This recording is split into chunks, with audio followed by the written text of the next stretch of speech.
Hello everyone, I'm Tessa Hochhaus, and maybe we should have gone in opposite order. I'm now going to show you how we reached those meta QTL.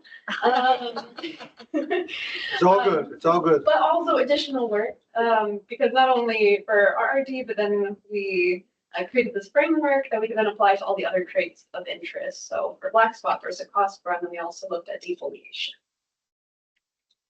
So what did we want to do? So for one, in this meta-analysis, basically what you're doing is combining a bunch of studies, gaining statistical power in order to narrow those regions of interest. So we're using studies that work on diploid data, on tetraploid data, so we want to understand the relationship between those two. Then use that to better localize those QTL. And then once we have those regions, to identify any candidate genes.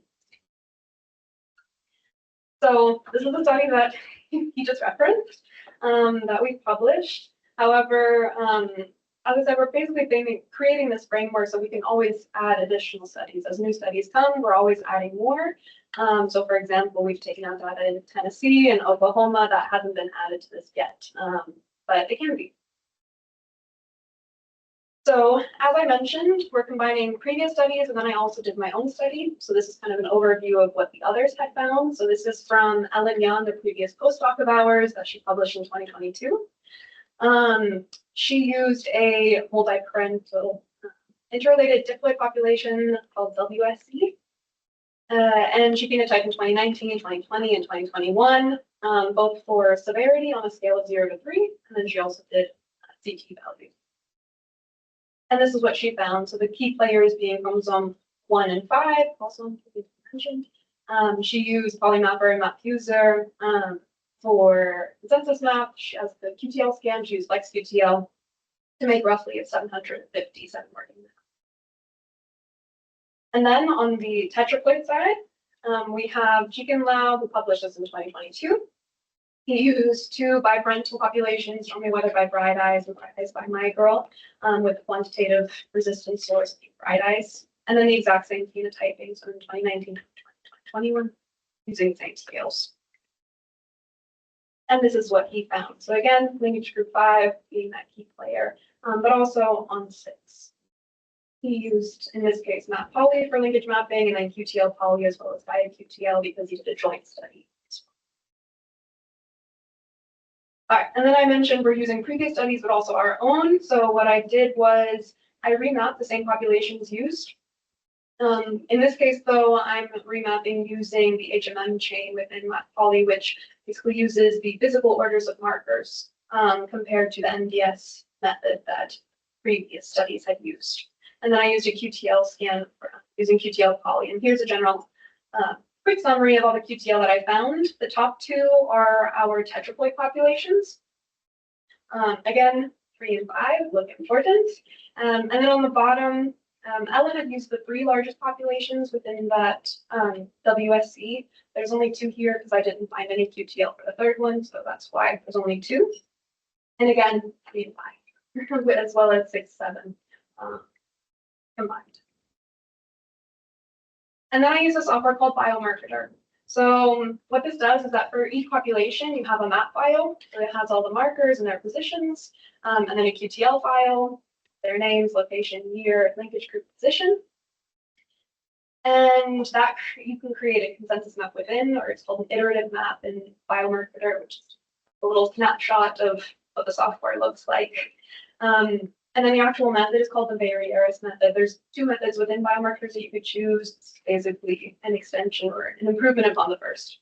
And it goes in 2 stages where you use cluster QTL, and that will give you optimal number of meta QTL based off the lowest AIC.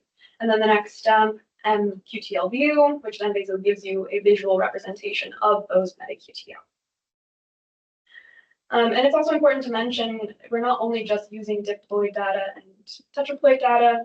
These are also genotyped on different genotyping platforms. So we have GBS data as well as SNP array that we then had to merge. And this is what the output is. So what you see here are linkage groups that we discovered QTL or meta QTL for that had both diploid data and QTL data. So that was 1, 3, 5, and 6. So So for each linkage group to the left, we have the QTL found in the individual studies. And then on the linkage group itself, we have these blocks of color. That's the interval of our meta QTL. And the color of the individual QTL corresponds to which meta QTL they're contributing to. So there's one very obvious one, and that's on linkage group 5, and specifically 5.2, where we have this extremely large colocalization of QTL found in the diploid data, tetraploid data, in the remapping, as well as the joint mapping that was done in the tetraploid data. And in this case, for Rose-Rosette disease, each meta QTL has both diploid data and tetraploid data contributing to it, which is really interesting. And then here are our positions. So we see for 5.2, I just highlighted the main one. So we saw 5.2 is the primary one that we're interested in, but there was also a colocalization for 6.1. So that's why they're highlighted. And roughly a 4 centimorgan region for that extremely tight one. So we do see that we're accomplishing that narrowing that we were hoping to. And then for our candidate gene search, we did this within the reference genome of Rosette chinensis, Old Flesh. And we were looking at anything general antiviral mechanism related. We also have our R genes, so that's what these two middle columns are, and then anything related to the general defense response. Again, we're not trying to pinpoint specific genes as the previous studies were. This is really just to get an understanding of what could potentially be in there, especially considering that this search was done with the reference genome. That's kind of removed from our populations that we're actually using. And as I mentioned, that was done in Rosette chinensis, so Old Flesh. But after that paper was published, the Rosa veterana, which is our BZ formless reference genome, was released, which is in the parentage on the diploid side, so a little bit closer to the actual populations that we're using.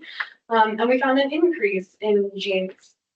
So that just really proves that depending on which reference you use, you can have really variable results. Also shown here where there are a few of the same genes. So this is just showing you the common genes within each of our meta-QTL of interest that are same within these two references. So we still see a lot of different genes between them. It's really dependent on which one you choose. So that kind of wraps it all up for Rose-Rosette disease. So we had completed all of that work, and like I said, now we have this really nice framework that we can apply to other traits of interest. So obviously we want to look at black spot, Sarcospora, and defoliation as our main traits of interest. So this work, again, I'm combining previous studies with my own. So for the previous studies, we have Zena Rowe and Ducey, who published in 2022 for black spot and 2023 in Sarcospora. And then Jeek and Lau again in 2023, who did a one paper for all three of them. So again, we're using that data as well as my own to recreate this meta-analysis to be able to apply it. So again, kind of going over the previous studies. So what Zena did was she also had WSC, the same population used as before, but also another one called WOB. And then she used polymap-R, LP merge for her map, QTL or flex QTL again for QTL analysis. And there's a little bit of a difference between the phenotyping. So in 2016, 2019, and 2021 for the WOB, and on a scale of 0 to 9. So all of our data that we take in the field is on a 0 to 9 scale. And I know Navdeep kind of went over this already. So basically a 0 being 0 to 10% of the plant is affected. So what about defoliation, 10% of the plant is defoliated, or in the case of the diseases, 10% of the canopy is covered in disease. And then for WSC, same rating scale, but it was in 2018, 2021. And this is a quick overview of her QTLs. There are a lot, 165 total between both populations and both traits. But really, I just wanted to point out chromosome 3, or linkage 3, has the highest amount. And why she has so many more compared to the other studies is that she not only did it by year, but also by month. So that's why we could have multiple QTL per year per trait. All right, on the diploids, it's the exact same tetraploid populations that you can have used for rose rosette disease, so stormy weather by bright eyes by my girl. Same rating scale, 2019 to 2020. And these were his findings. So again, what everyone keeps reiterating is 1, 3, and 5. You see these large colocalizations. The QTL here in red are from stormy weather but bright eyes. The black ones are bright eyes by my girl. And then he also included a meta-analysis conducted by Diana Lopez and also some from Athena studies, just to see where they are located in groups to his. And then again, by remapping. So there are 10 populations total that each of these studies we're looking at. I remapped them using, again, physical order for markers. This time I created a consensus map outside of biomarker. Biomarker tends to be a little clunky, so it was just easier to do it on my own than the map file instead of having an individual map file for each population. You just have the same map file for all of them. And then I projected the QTL that I discovered onto that consensus map. And again, here's an overview for each of those populations. And I found the QTL on almost every single linkage group. And here are the results. So this first one is for black spot. So we found a total of 14 meta QTL. And unlike for rose rosette disease, it was pretty obvious which ones were the key players, right, with the amount of colocalization that we saw. Here, I thought it was a little bit more ambiguous, so I tried to come up with a method to really specify which ones we should zero in on. And that is what this weight column is. So these 3 meta QTL are the ones with the highest weight. It's a percentage, and that's the percentage of QTL out of all QTL found for black spots across all linkage groups that contributed to that meta QTL. So for example, the one with the highest was 15 for meta BSD, that's for black spot disease, 3.2, which is this guy right here in yellow. So basically it's saying that 15% of the QTL contribute to that meta QTL. The next one then was 3.4, this one in lime green, and then the second lime green one on 5.4. And then a lot of numbers, you don't have to take them all in. Really, it's just showing how complicated all these traits are. So these are the candidate genes that I searched for. The first 2 columns, again, are those R genes. Then I looked at PBR, which is responsible for cell death and reactive oxygen species. Then we have pathogenesis-related genes. We have TPR, which is related to genes for R gene stability, and then also the SIJA pathway as well as ethylene, and then WRK, which is, I believe I saw in your list as well, which is a transcription factor that regulates SIJA, the R proteins, as well as modulates reactive oxygen species. And then similar to the rose rosette, I have just general defense response and then also defense response specific for fungal. And we see the one that was the highest weight also has that one fungal disease. Interesting potential, but again, a total of 160 for that one. Just trying to get the general gist of what's going on here. Again, this is in rosette chinensis. So in no way are we pinpointing like the other studies. And then here's Cercospora. It's very small, very many little lines. I'm not expecting you to really see it, but again, it kind of backs up the mystery, not really mystery, the complexity of Cercospora. How many moving parts are there? So we found meta-QTL on linkage groups 1, 3, 4, 5, and 7. The one with the highest weight here being on 7.1, then 3.2, 1.2, and then 7.1. I have that table here. So basically 7.2 being the highest with 10% of the QTL contributing to that meta QTL. It is important to know though, where we saw in rose rosette disease that there was QTL coming from both diploid and tetraploid data. Here we did see some discrepancies in that. So for example, 7.2 was almost completely from diploid data. They didn't all have those studies. And then jump scare. Here's the total. We have a total of 26 meta QTL for Cercospora.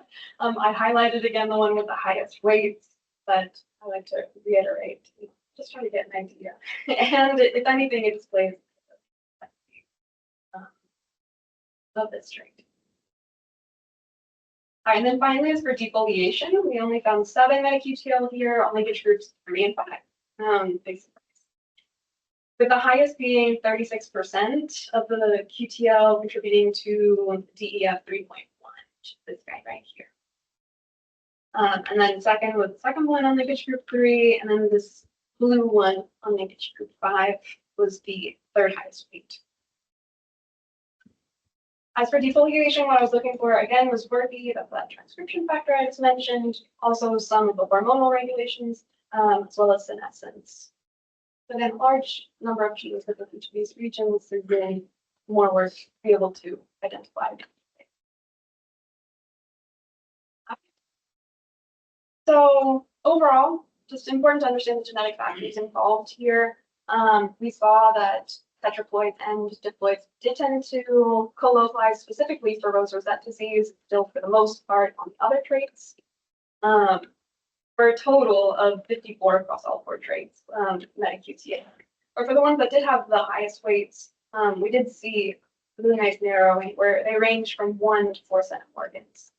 Although it is important to note that if we did look at the megabase pairs, we are still talking about relatively large sections of the genome. In the future, these could be used in building marker-based selection tools in a more breeding context. And then also, now that we have this framework, as I mentioned before, we have these new studies looking at Tennessee, looking at Oklahoma, so different locations, different populations, ploides. So we just want to basically keep adding, for example, our 6 new biparental populations that we have for black spot cercospora. We basically now are able to, every time there's a new study, combine it to get more and more statistical power. All right, so thank you for all of my co-authors, collaborators. Thank you for listening, and I'd love to answer any questions.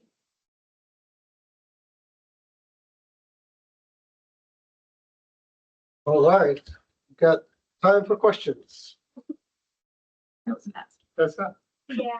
just clarification on the background of the diploid. Yeah. Actually, with Chirian and Old Blush, 3-4 generations back. Yeah. So they're both in there.